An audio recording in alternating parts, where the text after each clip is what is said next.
meus segurados! Sejam muito bem-vindos a mais um episódio do Se Segura, o podcast oficial da Hatch Seguros, a assessoria que está sempre ao seu lado. Lembre-se de nos seguir nas nossas redes sociais, @Hatch Seguros, no Instagram, no Facebook, TikTok, no Spotify, Se Segura, e aqui no YouTube também. Lembre-se de ativar o sininho. Sempre que tiver um episódio novo, você será notificado. Eu sou a Yara Otto. E eu sou o Vladimir Montenegro. E hoje nós estamos aqui com uma convidada super especial. Você quer apresentar a nossa convidada? Você que conhece ela há mais anos. De longa data. Estamos aqui hoje com a doutora Jordana Carneiro, advogada, conselheira da OAB, e especialista em direito de família, direito sucessório e direito imobiliário. Seja muito bem-vindo, Jordana. Obrigada. É um prazer estar aqui com vocês, com a Hatch Seguros, contribuindo aí com temas relevantes para toda a sociedade.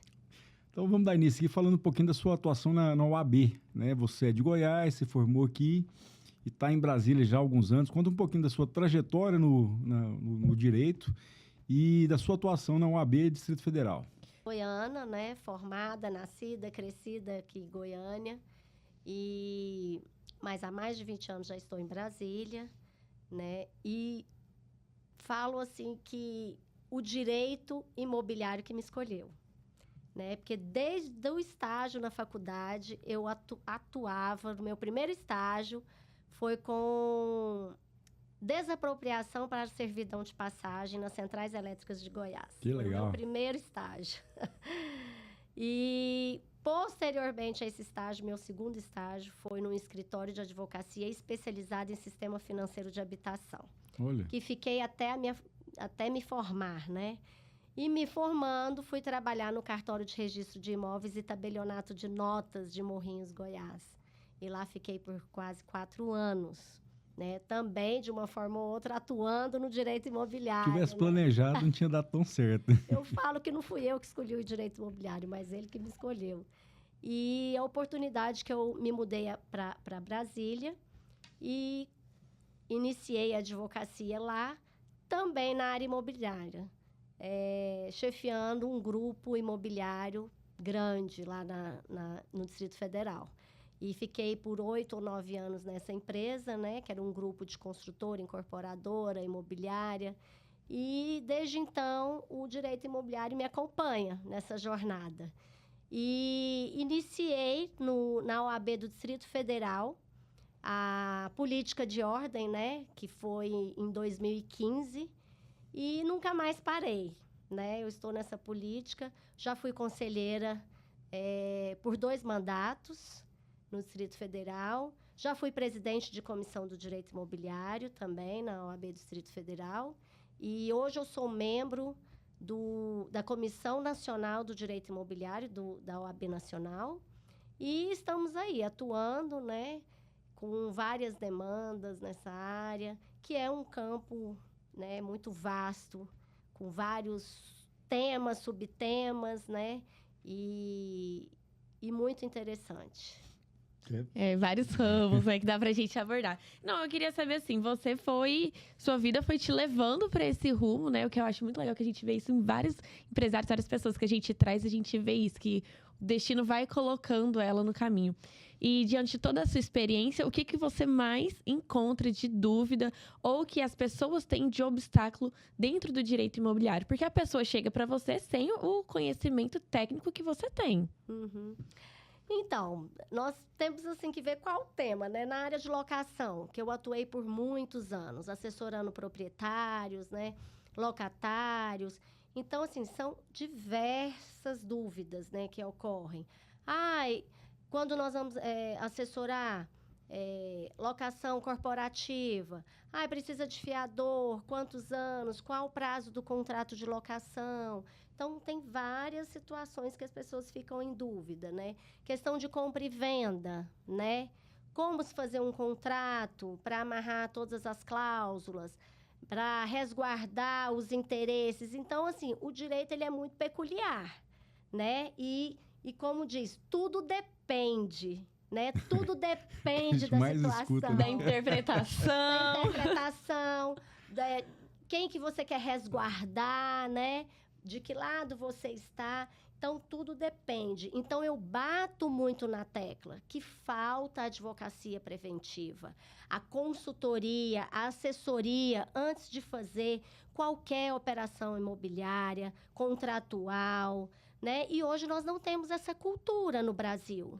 É complicado. Então, muitas vezes, o cliente já chega Com um problema. com um problema e algumas vezes O problema que ele mesmo criou, né? irreversível, dependendo do caso. Eu já cheguei com situações gravíssimas por falta de uma assessoria, uma consultoria, né? E que eu acho que é o caso também de seguros, né? Sem No, dúvida. no Brasil ainda não há essa cultura, né, de seguros que a gente tem que começar a difundir, né? Eu brinco muito na OAB, para a advocacia, né? Tem a questão da responsabilidade civil dos escritórios, porque muitas vezes a gente atua com demandas de valor patrimonial alto. E um deslize, qualquer situação dentro dos processos pode causar uma ação de dano de responsabilidade civil para o advogado, para o escritório, que muitas vezes devemos nos utilizar com esses seguros. Né? Exatamente essa mudança de paradigma, né? Acho que o brasileiro é muito acostumado na ação corretiva. Ele não está acostumado a prevenir. E os advogados de hoje em dia, os bons advogados de hoje em dia, atuam assim como você, né? Na prevenção dos problemas.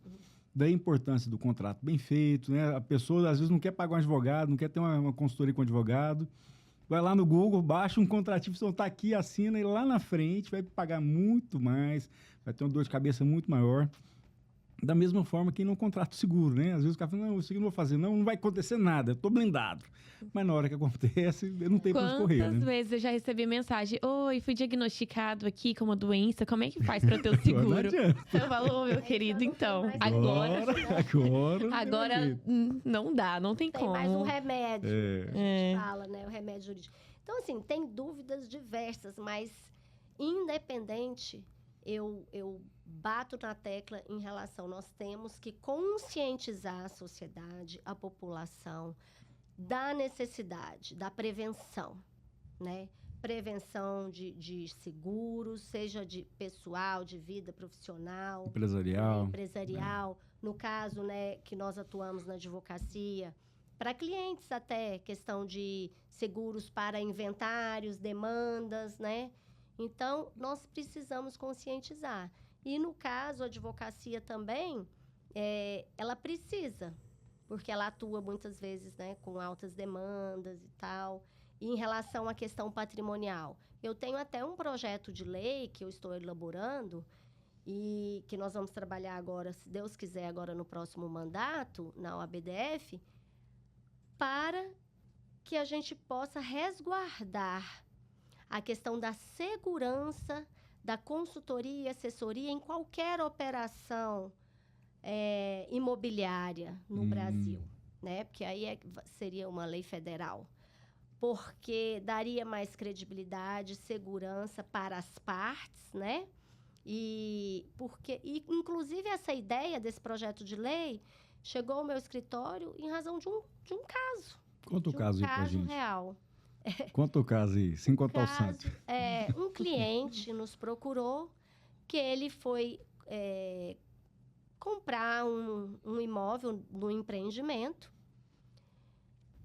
e ele deu em pagamento a esse empreendimento 2 apartamentos, os únicos que ele tinha, adquiriu, construiu a vida toda, mais um veículo, e era tudo fraude.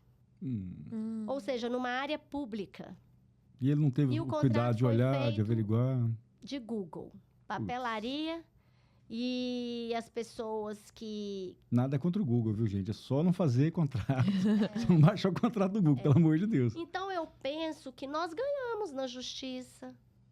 Nós ganhamos a ação, nós ganhamos a questão da indenização contra o corretor, contra as pessoas, mas os bens já foram dissipados. Nós ganhamos, mas não levamos. Pegar isso de volta. Porque, na verdade, é uma quadrilha, né? Muitos foram presos, O dia já outros sumiu. não tem nada no nome. Então, assim, seria muito fácil ter impedido isso. Bastasse que o cliente contratasse um advogado, um profissional especializado na área, que primeiramente eu vou ver a licitude do objeto aqui do contrato, do imóvel. Se é área regular, se está tudo registrado, se está tudo certo. Certamente não se chegaria a essa situação. Então, foi um caso assim, que me chamou muita atenção, porque nós sofremos com esse cliente, né, com a situação que ele ficou, e irreversível. Porque o imóvel já passou para terceiro de boa-fé, ele outorgou uma procuração para o corretor. Fez tudo errado. Tudo. Então, infelizmente, nós tentamos reverter judicialmente, mas sabe que essas questões, né, já não tem onde mais buscar. Então, tem que ir para a prevenção. E aí, a ideia desse projeto de lei nasceu em razão disso, e também por algumas outras situações que eu fui pesquisar. Na Escócia, por exemplo, é obrigatório em qualquer operação imobiliária a presença de um corretor imobiliário e um advogado. Né? Uruguai, já se tem isso. E seria mais um nicho para a advocacia. Né? Segurança para os cartórios em relação à documentação. Né? Então, tem certas coisas que é conscientização. E às vezes a conscientização ela tem que vir dessa forma obrigatória, né? Olha, obriga a ter um advogado que a pessoa vai entender a importância desse profissional estar lá. E, assim, o setor imobiliário é um dos setores mais importantes da economia, né? Ele gera muito dinheiro. Então, o setor imobiliário está aquecido, a economia está aquecida também. E nós já tivemos muitos problemas em relação a essas mega fraudes, né?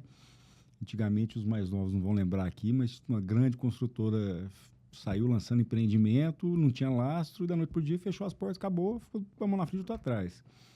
Aí a importância de uma legislação que preveja segurança para as partes, né? E é sempre assim, né? Depois que acontece, daí a gente põe o cadeado na porta. Eu acho uma iniciativa muito interessante essa sua aí, esse projeto de lei. Como é que está isso aí? Você já tem algum parlamentar envolvido nessa história? Como é que está isso? Eu travei algumas batalhas aí para encaminhar, em razão até que eu estava na Comissão de Direito Imobiliário Nacional, para a gente seria um projeto de lei, mas questões dentro, né, da ordem, políticas e tudo, acaba ficando, né, estagnado. Esse ano é ano de eleição? Esse ano é ano de eleição, novembro. Então, esquece, só janeiro para voltar. Uma ideia e uma proposta, o nosso candidato encabeçando, conseguindo, nós iremos dar continuidade a isso aí, né, e trabalhar. Deputados, tem alguns deputados que já, né, estão... Que entendem um pouco mais do assunto também, já tem uma ligação com o setor, né? Exatamente. Que a gente vai apresentar esse projeto, elaborar, né, finalizar, para poder elaborar esse projeto. Você também atua na sucessão patrimonial? Sim, atuo no direito de sucessões, inventários, né? Uhum. Largamente conhecido. O mais legal que tem. Mas é Toda advogada adora. Apesar da morosidade, Não né? Não é? Apesar da morosidade, apesar que a legislação, né? Hoje já tem a possibilidade de fazer extrajudicialmente, havendo consenso, né? Mas é engraçado, eu não sei, eu queria ver estatísticas sobre isso. Quantos são feitos extrajudicialmente e quantos são feitos de forma judicial, né? São judicializados. Eu acho que uma imensa minoria é feito extrajudicialmente ainda. E é muito mais barato também, né? Eu acredito que sim.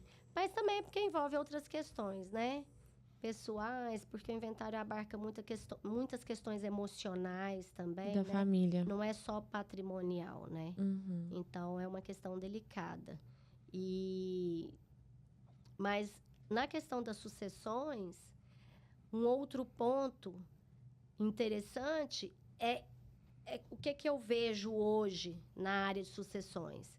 Muitos processos, apesar da meta 2 do CNJ, que está acelerando, né, o trâmite processual, a finalização das ações, porque hoje é uma meta 2 do CNJ, para não se ficar como antigamente, 10, 20, 30 anos tramitando um inventário, né, que não se justifica.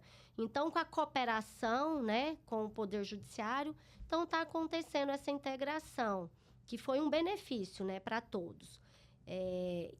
E outra questão interessante no inventário é que o advogado, né, a parte que deve impulsionar, né? Primeiramente, muitas vezes, o que eu oriento? Primeira coisa de um inventário, a destinação dos bens, né? Qual será o consenso para a destinação desses bens?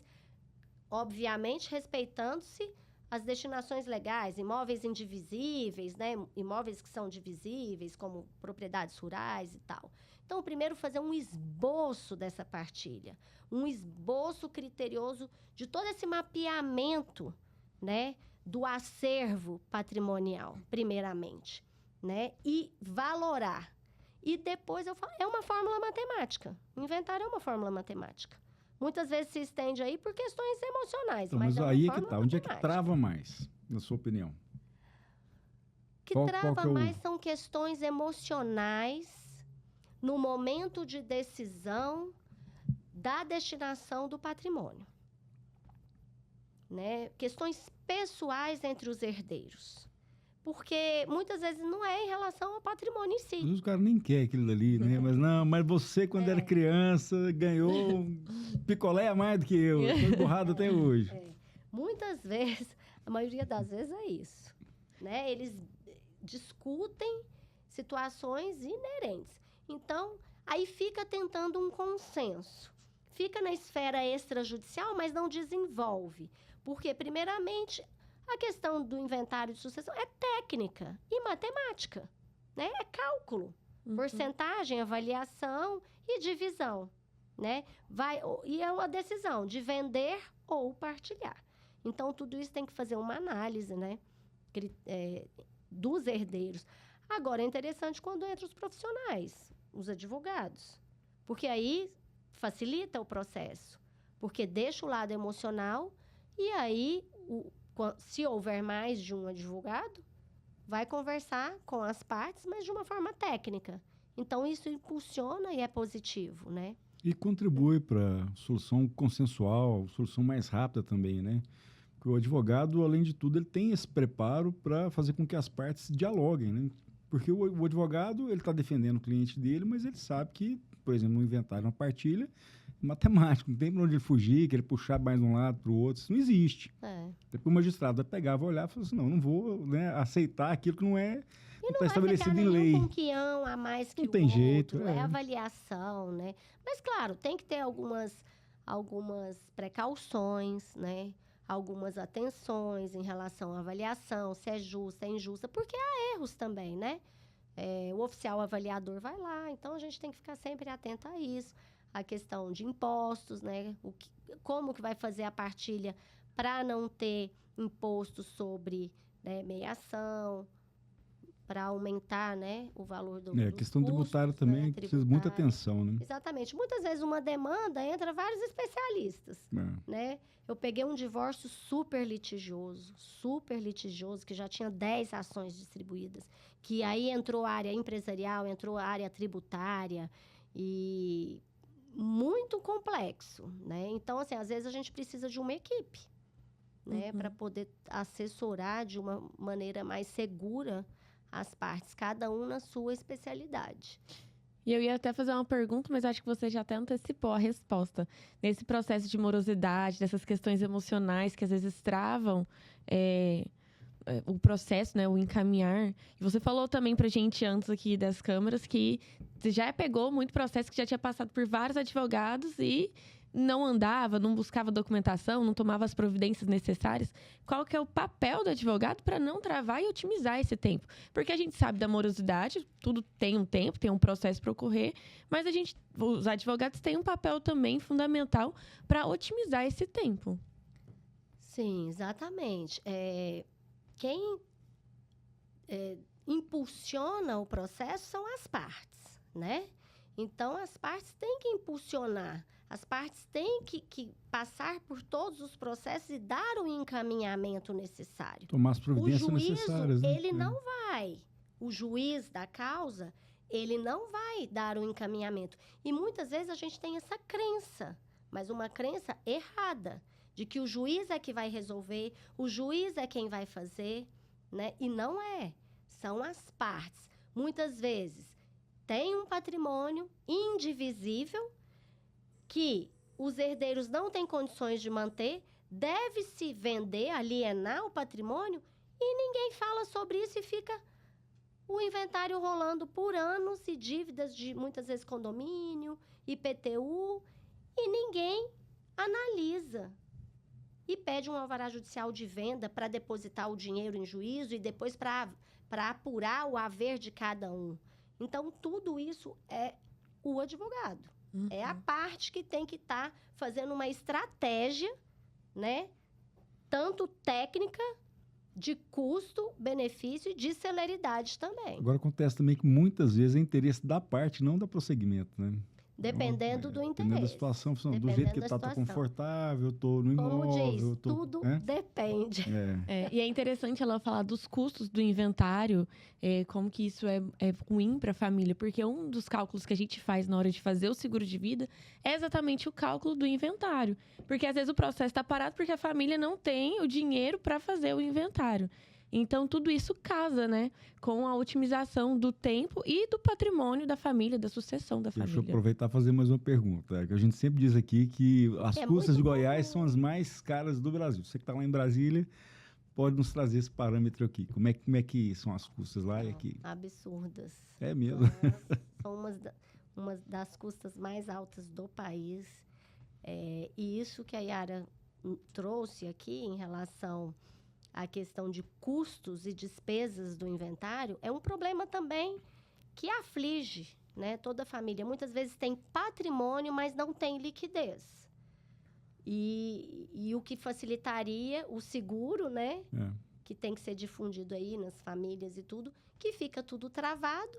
Por quê? Tem que pagar. Não tem de onde tirar, né? Não tem de onde tirar. Muitas vezes não há consenso de qual bem, de qual imóvel que vão alienar para pagar todas as despesas do inventário, e aí fica aquele imbróglio e tal. Então, tem uma série de fatores, né, que tem que analisar antecipadamente para dar a execução do inventário para ele ser célere.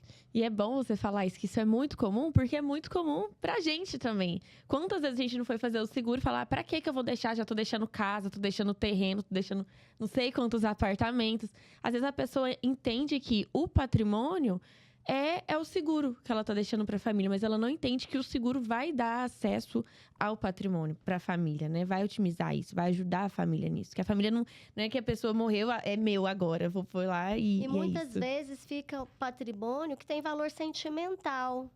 E a pessoa não quer se desfazer desse patrimônio, né? Ela quer seguir por outras gerações, então fica naquele impasse. E eu já percebi, eu já tive casos que foi muito sofrido, né, da família ter que se desfazer de um bem para pagar apenas custos e despesas.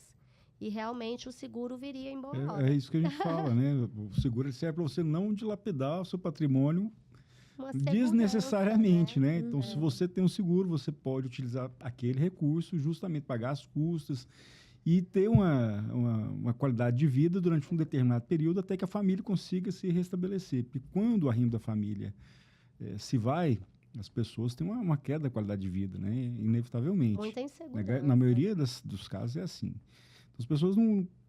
que a gente falou no início aqui, né? O brasileiro age muito na correção, não na prevenção. Não, se acontecer, eu penso o que eu vou fazer. Pense antes, para sofrer menos, né? Ou não sofrer, se for o caso. Você tinha uma dúvida também em relação... pode falar. Não, eu ia falar, e às vezes, na necessidade, acaba vendendo o patrimônio por um preço que nem seria o preço real, que ele realmente vale. Da necessidade de finalizar o inventário, da pressa. Então, tem que vender por valor menor. Então, tudo isso impacta, né, ao final. Você estava contando um caso aqui mais cedo para a gente aqui sobre esse inventário que a família tinha lá dos imóveis e aí não tem nem o dinheiro para pagar o IPTU, para pagar o condomínio. É um patrimônio indivisível, são muitos herdeiros, nenhum tem condições de arcar ou comprar a cota-parte do outro. E são imóveis, unidades imobiliárias, né, que tem condomínio, IPTU, e ninguém tem dinheiro. E aí ficou tramitando por anos sem vender, e esses imóveis gerando despesa, né? Então, qual que é a providência do advogado? Primeira providência, quando vê que não tem condições de nenhum herdeiro ficar com a cota parte do outro, não tem condições de manter os bens, primeira coisa é pedir um alvará judicial de venda e depositar o preço da venda em juízo. O dinheiro fica lá sendo corrigido até a apuração dos haveres, pagamento dos impostos e depois a partilha do valor. Pelo menos não gera dívida, né? Mas sabe o que acontece? As pessoas, como não têm conhecimento de como funciona, acham o seguinte. Aí entra no achismo mesmo das pessoas, né? Não, eu vou vender, vou depositar em juízo, mas o inventariante ele vai pegar o dinheiro e vai gastar do jeito que ele quiser. Não é assim, né? Não é assim, tem responsabilidade. Para vender tem que ser por autorização, avaliação do imóvel de forma oficial. E o comprador, ele vai depositar em juízo. E até para levantar o dinheiro também precisa de autorização, para né? levantar o dinheiro, né, precisa de autorização. Eu acho que é segurança para todo mundo, né? Até para o juízo, porque o juiz não pode liberar, né, antes de pagar os impostos nem nada. Então, é segurança também para o juízo. E sem contar o seguinte, o dinheiro está lá depositado, fica mais fácil. Só X% para cada um, divide e acabou. Muito mais fácil. Não tem que ficar discutindo muita coisa, né? Eu tenho uma dúvida, em quanto tempo o imóvel vai a leilão? Porque se atrasa condomínio e IPTU, ele vai a leilão, não tem um prazo? Vai a leilão, mas depende também De quem vai executar. da Né? gestão do condomínio, da celeridade, né? Então ainda é um risco da família ficar sem nada, nem vender, Com nem ter certeza, acesso ao patrimônio. Com certeza. Ainda tem despesas, né? Muitas vezes entra em execução, aquelas, né, condomínio, entra para dívida ativa, o IPTU. Como que você vende com dívida ativa, né? Não, vamos longe, não. Aí vai. O nosso Arranca apartamento eu comprei em leilão, ué. Pois é, então. A família não tinha dinheiro para pagar o condomínio, foi leilão, perdeu. Exatamente. Eu tô com um caso no escritório assim, que execução de dívida condominial e ainda não pediu a penhora do imóvel, né? Mas eu já falei para o cliente que vai e realmente é penhorável, né? Para dívidas do próprio imóvel, o direito Mas permite, é bom né? fazer esse Então, alerta aqui. mesmo que seja bem de família. Mas é bom fazer esse alerta aqui, porque muitas vezes as pessoas não se preocupam com o condomínio. Falam, não, vou pagar isso não, isso é bobagem, não gosto do síndico. O próprio O imóvel síndico pode tá entrar gastando para dinheiro à pagamento toa. da dívida e pode ser bem de família, que é penhorável, porque tem algumas exceções. Algumas situações que não, né? Se tinha aquela dúvida, pergunte a ela sobre a doação. Ah, é. Como que funciona a doação de bens? Porque eu já vi algumas coisas que o bem foi doado em vida, mas depois ele pode voltar para a divisão da herança. Como que isso funciona? É o seguinte, você tem que resguardar a legítima. Você pode doar, testar, através de testamento, até 50% do seu patrimônio. Acima disso, se não houver anuência, né, dos demais, pode ser anulado. Então, provavelmente, se isso aconteceu, foi algum caso que alguém insurgiu Ultrapassou a parte disponível, né? da parte disponível, se insurgiu, a doação ela não foi perfeita e acabada, se insurgiu contra essa situação e conseguiu uma anulação, né, da doação. Porque tem que ter os requisitos da lei, não pode ultrapassar, para resguardar o direito de herança, né? Para que não haja... Bom tema também. Fala um pouquinho das vendas simuladas entre pais e filhos dos imóveis. Acontece isso? Já Muito. Pois é. Explica pra gente as consequências disso aí. Acontece muito, mas você sabe que na prática eu não vejo assim. Claro, tem um outro. Mas na prática, nos meus mais de 20 anos de advocacia, eu não presenciei, eu não vi questões de anulação em relação a isso. Sempre vai ficando por isso mesmo, né? Um filho se beneficiando em detrimento dos outros. Aí os outros, eu não vou brigar por isso, e vai indo. Mas acontece né? muito. Acontece. Em algumas famílias a gente vê, né? Pais. E tem critérios objetivos também, né? Mas, assim, eu, na prática, eu não tive essa experiência, assim, de pegar algum caso. Peguei, sim, simulação de negócio jurídico. Inclusive, eu estava pelo requerido e a ação foi julgada improcedente, porque para você anular um negócio jurídico, tem que ter requisitos muito objetivos, é de difícil prova, né? Não no caso Esse caso meu foi entre divórcio, né? Ex-cônjuges.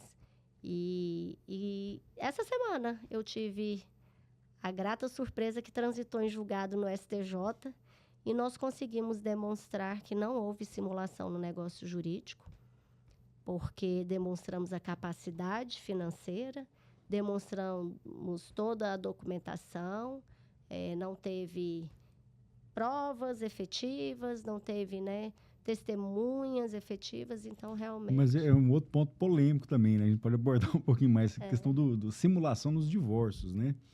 Às vezes o camarada ou a mulher já quer separar, já começa a vender ali, simular as vendas dos bens ali e tal, e vai guardando em outro colchão. Mas eu vou lhe dizer onde é que origina esses problemas.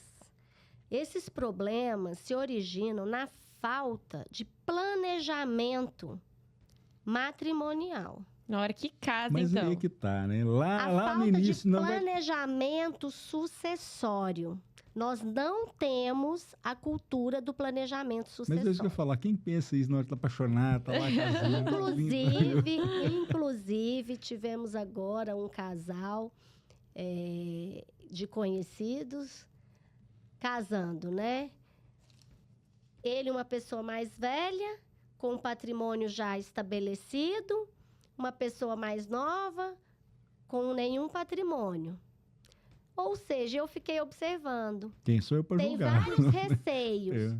Ai, o que eu faço? Eu vou casar com separação total de bens, porque aí, se acontecer alguma coisa, a pessoa não pega nada, tudo que é meu... Ou seja, lá na frente ele pode se equivocar.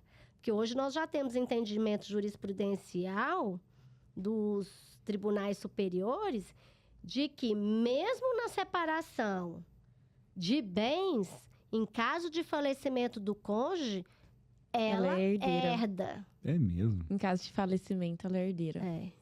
Agora, só em caso de separação, que não. Que aí o que é dele, o que é dela é dela. Exatamente. Então, em caso de falecimento. Então, aí a pessoa não procura um advogado para se prevenir, para se consultar, para se assessorar, porque tem várias formas de se blindar.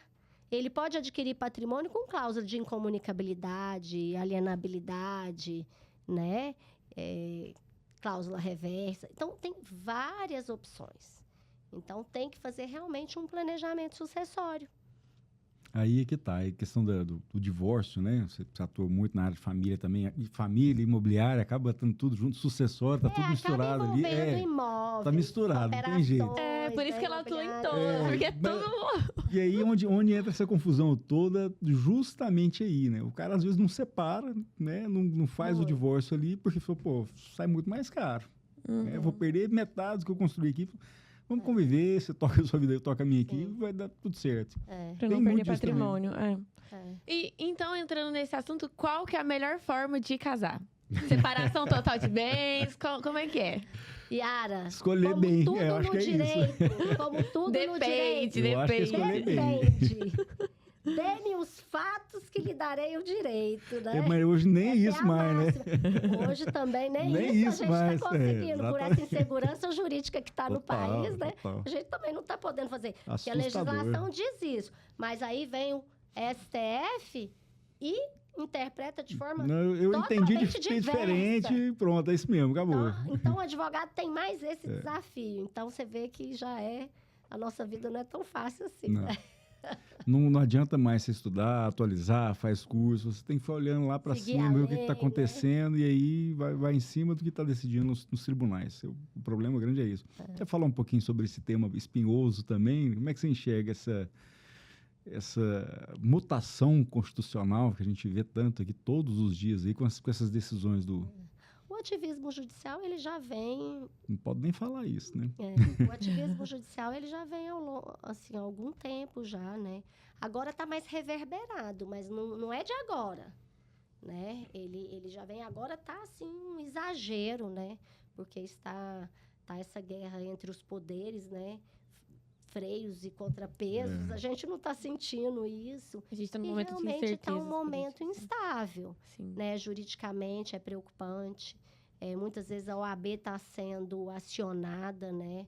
a ter um posicionamento sobre isso, uma insegurança, né, em relação às leis, ao direito, aos investidores, investimentos, porque e nós que estamos aqui operadores do direito, para nós também está uma situação complexa, porque muitas vezes você tem que ter habilidade para levar uma ação por outros caminhos, no sentido de que não é só a técnica, a lei, né? Você tem que, às vezes, criar uma tese.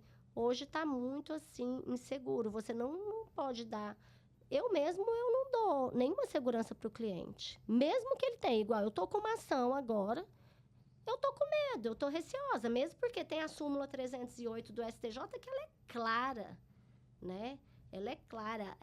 A hipoteca não atinge terceiros de boa-fé, que são os adquirentes dos empreendimentos, que não tem nada a ver com o imóveis. pessoal.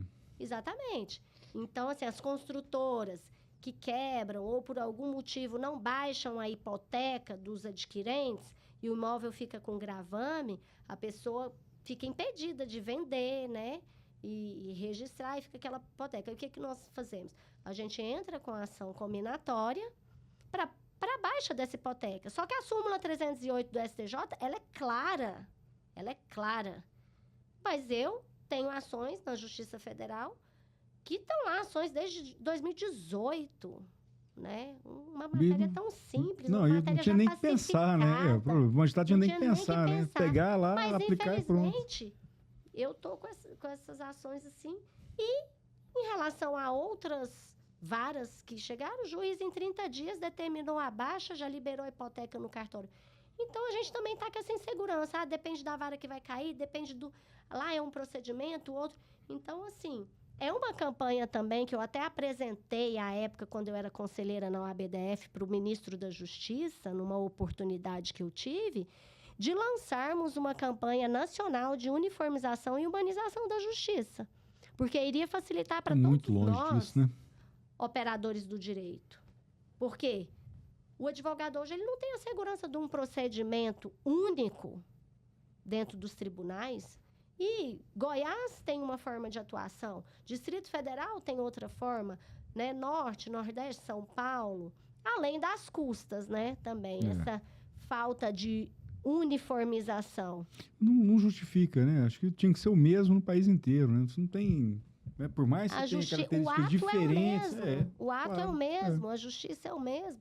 Então, igual Goiás. Um exemplo aqui, aproveitando. Essa ação combinatória de baixa da hipoteca, em Brasília, ela custa, teto máximo das custas iniciais, salvo engano, 500 e poucos. 580 alguma coisa. Em Goiás, agora recente... clientes de um empreendimento aqui que eu tenho, R$14 mil para juizar uma ação tão simples. Tá brincando. Nossa, é uma diferença muito então, grande. O acesso à justiça está sendo negado.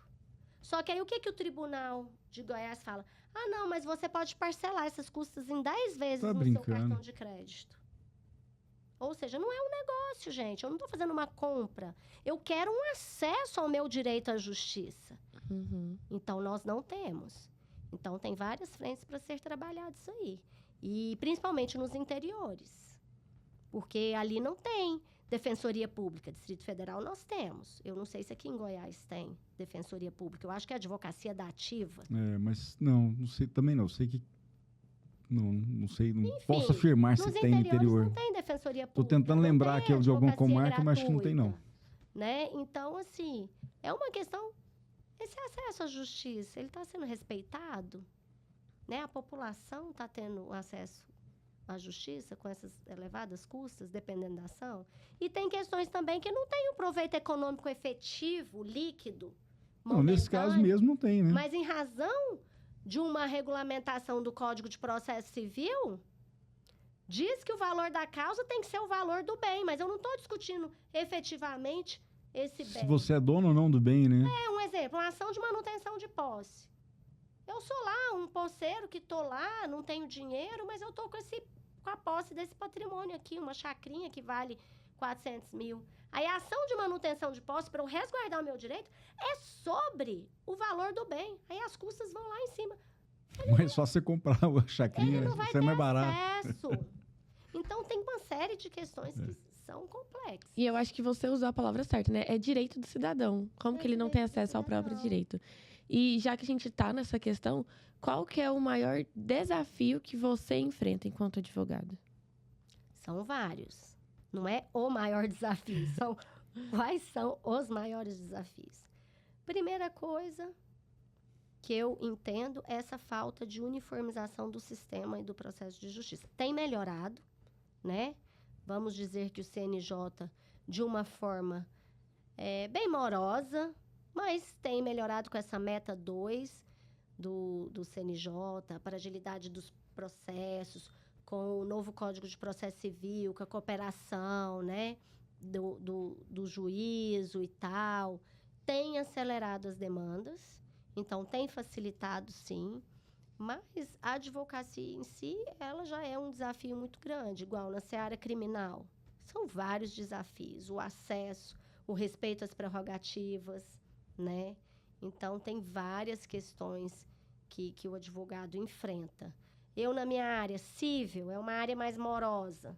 Então, o que eu enfrento? A morosidade, a demora. Muitas vezes, a gente recebe no êxito os nossos honorários. Então, uma demanda que demora muito, para mim, muitas vezes, ao final, dependendo do que eu cobrar, se eu não souber cobrar, aquele processo Prejuízo com ele. prejuízo. Ele me custou, né? Então, eu acabei pagando pelos custos. É o que a gente do fala, processo. a advocacia não é um negócio, mas precisa ser remunerado, né? O advogado ele não trabalha de graça, ele tem que manter o É um escritório, ele sacerdócio. trabalha, né? E as pessoas Muitos muitas falam vezes assim, não... advocacia é um sacerdócio. Sim, é um sacerdócio, é um mundo público e tudo, mas é uma prestação de serviço. Uhum. Não deixa de ser uma prestação de serviço. Então, tem melhorado a questão da propaganda e publicidade. Eu ainda continuo pensando, achando que nós estamos engessados. Mas o provimento já melhorou muito, né? Hoje a gente pode utilizar algumas ferramentas. Mas não teve um enfrentamento adequado para as plataformas digitais. Hoje o Jus Brasil, Conjur, Migalhas, são plataformas gigantescas, né? Enquanto o advogado militante, o advogado de varejo, ele está engessado para prospecção de clientes, captação, enquanto as plataformas digitais estão aí, né?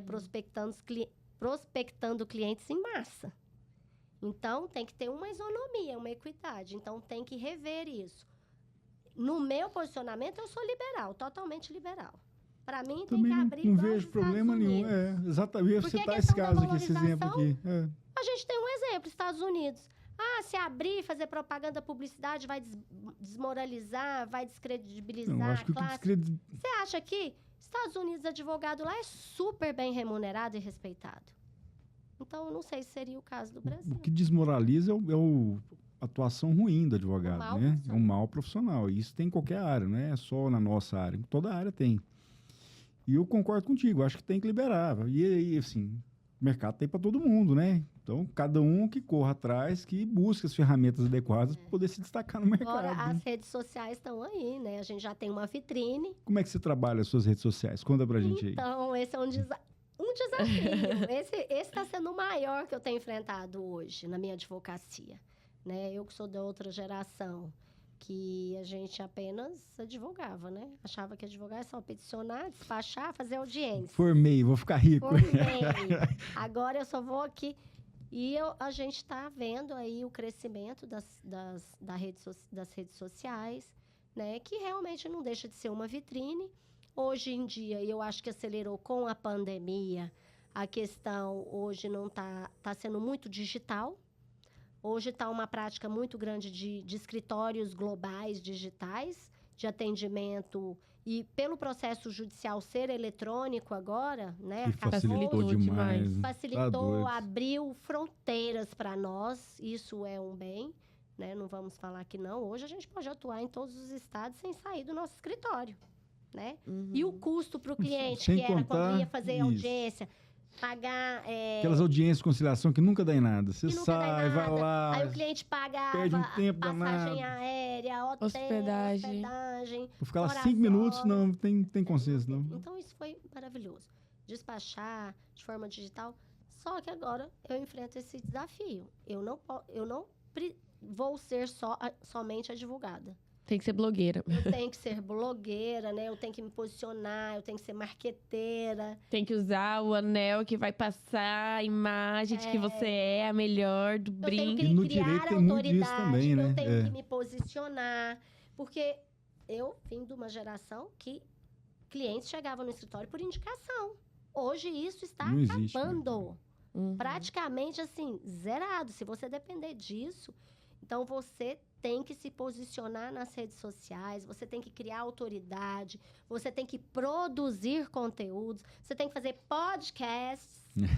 É, a gente sabe por que a gente tá aqui. Então, é tudo isso. Nós vivemos agora, é tudo globalizado, né? E digital. Então, temos que nos reinventar. Uhum. E aí, pegando essa questão de gerações diferentes, né?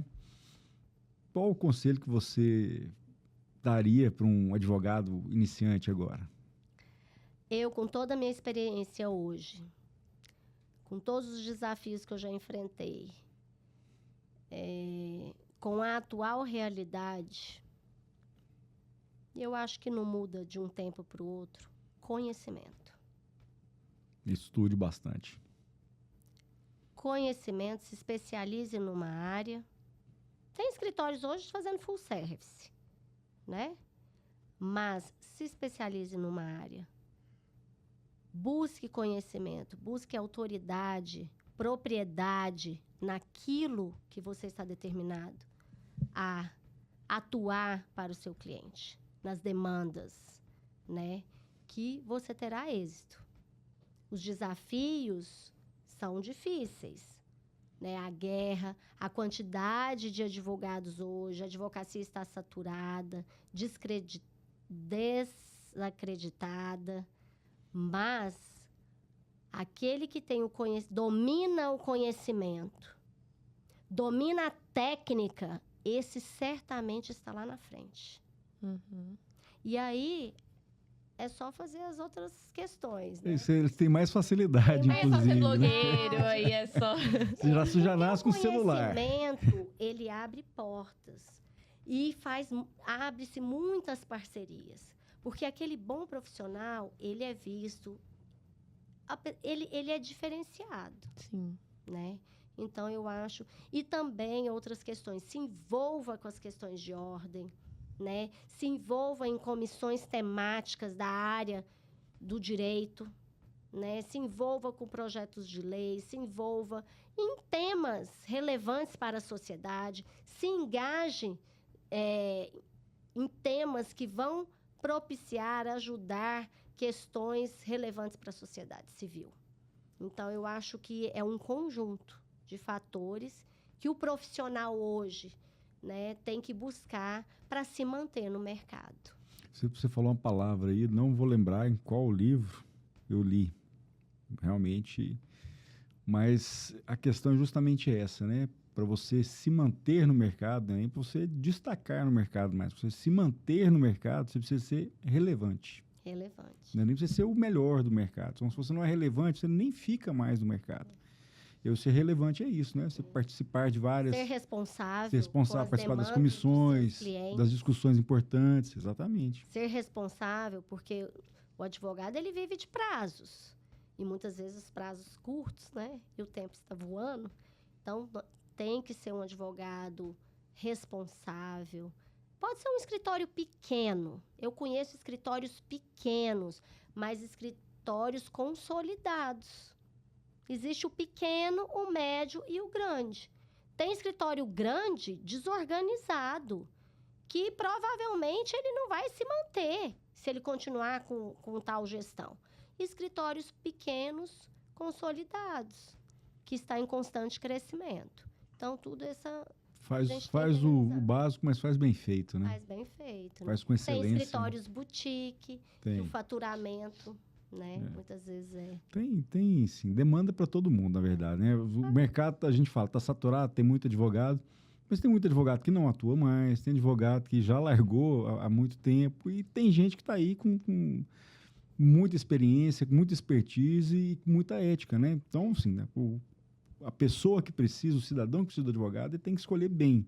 É aí onde entra a tal da autoridade, né? Onde encontrar esse profissional. Exatamente. E eu acho que, assim, uma coisa que você trouxe sobre o conhecimento, não adianta nada. A pessoa tá com o anel que traz autoridade, o pensamento, Não é só aparecer no...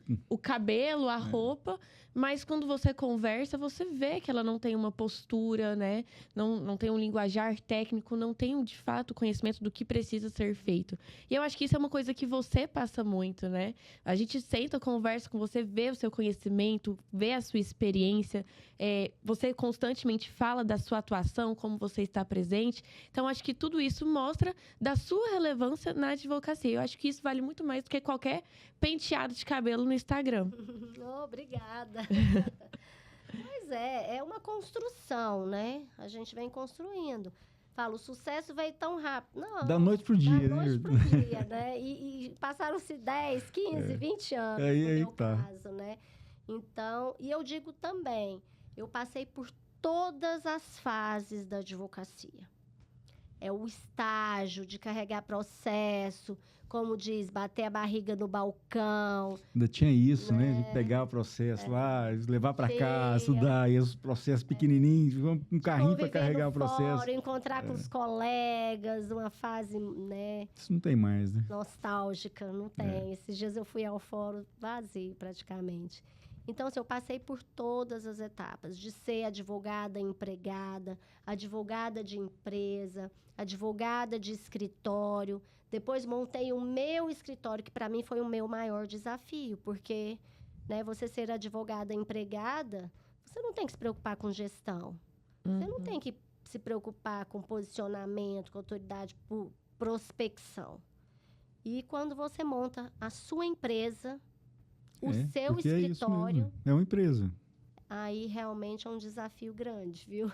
Porque não é só o desafio do direito, né? E da advocacia. Gerenciar emoções das pessoas que estão contigo, né? E gestão, né? De escritório, de pessoas. Acho que o processo é o mais simples, né? A gestão dos processos ali, fluxo de caixa. O tal, operacional. mas gerenciar as emoções das pessoas ali que é o mais difícil. Quanto tempo você tem de atividade jurídica, de carreira? Eu me formei em 2001, mas eu peguei minha carteirinha de ordem em 2003, porque eu era impedida porque eu trabalhava em cartório, né? Então, tem mais de 20 anos. 21 anos. Para ter sucesso e sorte da noite pro dia, né? Da noite pro dia. Então, e quem olha, nossa, deu sorte demais. Estamos ainda da de noite pé pro dia. E não paramos, não. Continuamos na luta. E ainda não chegou onde queria. Ainda não cheguei, né?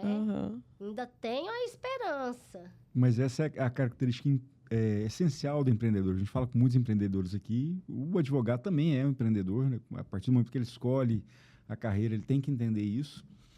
E uma das características é essa, saber que você sempre tem mais a oferecer, não se acomodar e ter coragem de enfrentar os desafios.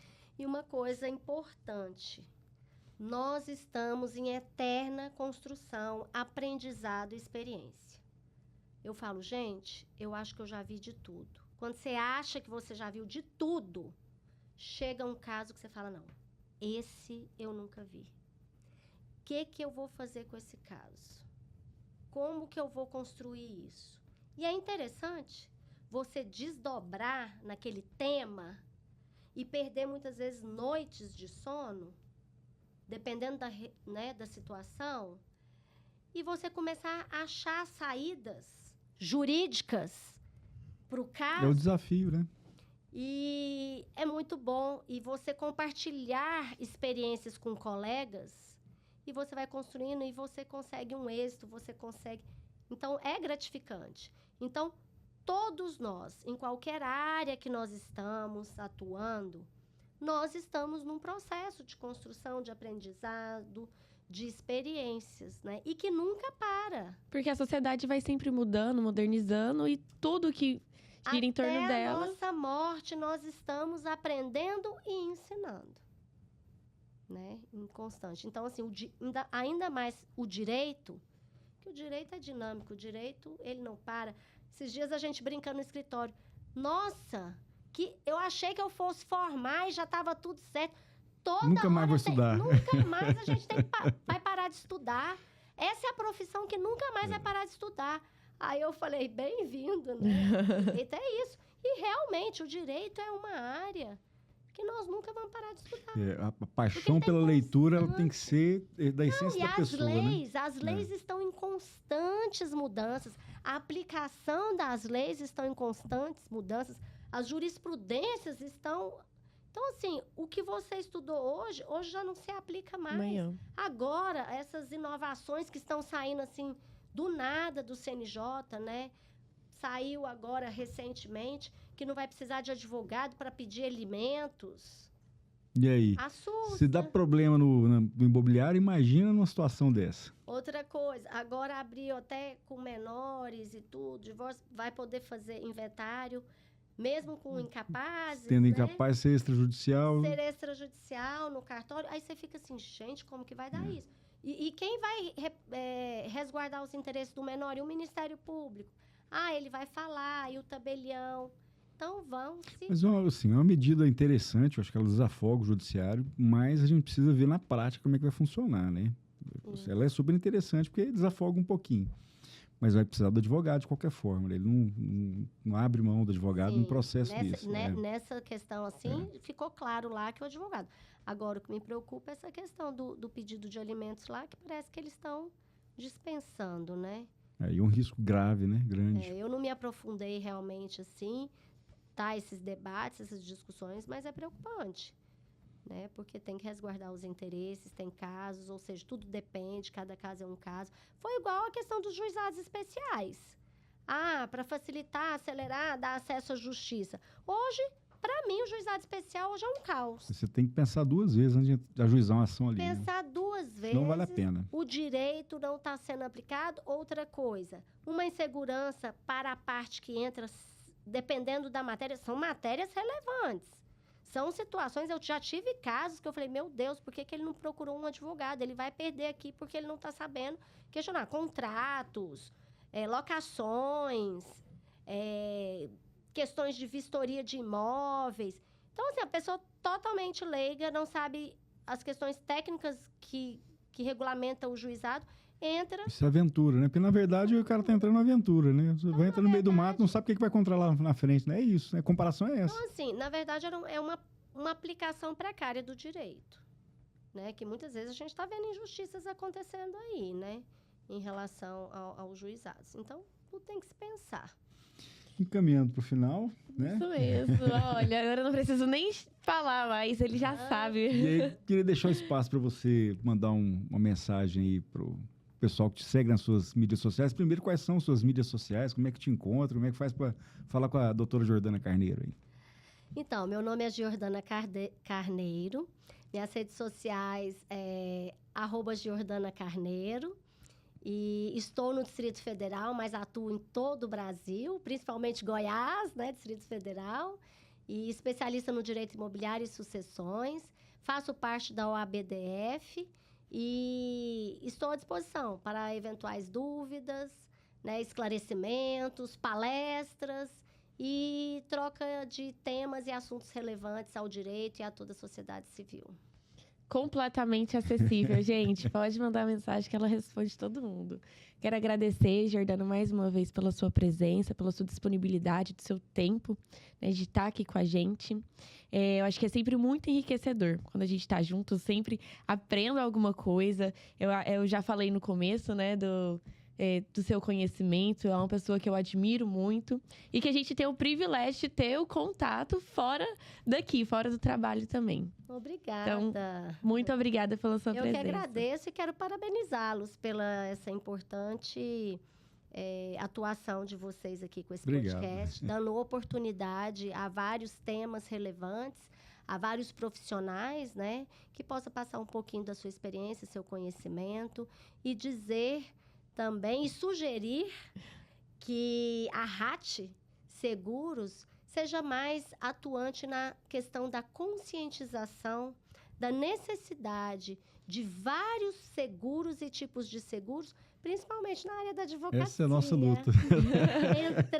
Você tem os desafios do direito? Nós temos nós também. Entrar na ordem, né, com parcerias e tudo, para estar fomentando, né, esse conhecimento, essa segurança, né, para as pessoas. Mas é que tá, o profissional realmente ele não sabe como a gente pode ajudá-los ainda. Isso é um desafio grande que a gente tem e tá aceito o desafio, seu conselho aqui. Faremos isso, né? A ideia do podcast foi exatamente essa, buscar levar essa conscientização para as pessoas através dos segmentos que elas atuam. Então, com certeza, vários advogados vão escutar você falando e vão entender um nunca tinha nem pouquinho, pensado em seguro, a curiosidade, pesquisar e de entender como a gente pode atuar também junto com eles, né? Os vários tipos de seguros, né?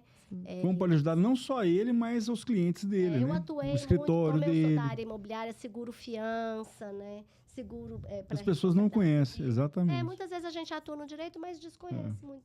Muito interessante. Também quero agradecer a sua presença, a sua participação, elogiar a sua atuação. Realmente uma pessoa que eu admiro muito. Tenho o privilégio e o prazer de ser seu amigo, da sua família muito linda. O Adailton, meu amigão, sou fã dele também. Saibam que a recíproca é verdadeira. Figurado, eu tenho que trazer ele aqui. Eu vou fazer um com ele aqui também, o pessoal conhecê-lo. E a partir do momento que você explica muitas coisas, eu creio que as pessoas vão entendendo um pouco mais e vão tendo até mais dúvidas sobre alguns assuntos. Tenho certeza que as pessoas vão lhe procurar para tirar algumas dúvidas, né? E tenho certeza que você atenderá a todos muito bem, assim como você sempre fez com todo mundo, né? Sua atuação muito receptiva, muito tranquila e com muita clareza, muita propriedade com o que fala. Então, mais uma vez, agradecer a sua participação, agradecer a sua preleção aqui sobre o direito, sobre os seus ramos de atuação. E deixar o espaço aberto para que você volte mais vezes aqui para a gente estender esses assuntos, que eu tenho certeza que será muito interessante para todo mundo. Eu que agradeço, será uma honra, estarei sempre à disposição da Rádio Seguros. Obrigado. Obrigada mais uma vez. E obrigada a você que nos acompanhou até aqui. Lembre-se mais uma vez de ativar o sininho, sempre que tiver um episódio novo você será notificado, e nos seguir nas nossas redes sociais, @Rádio Seguros.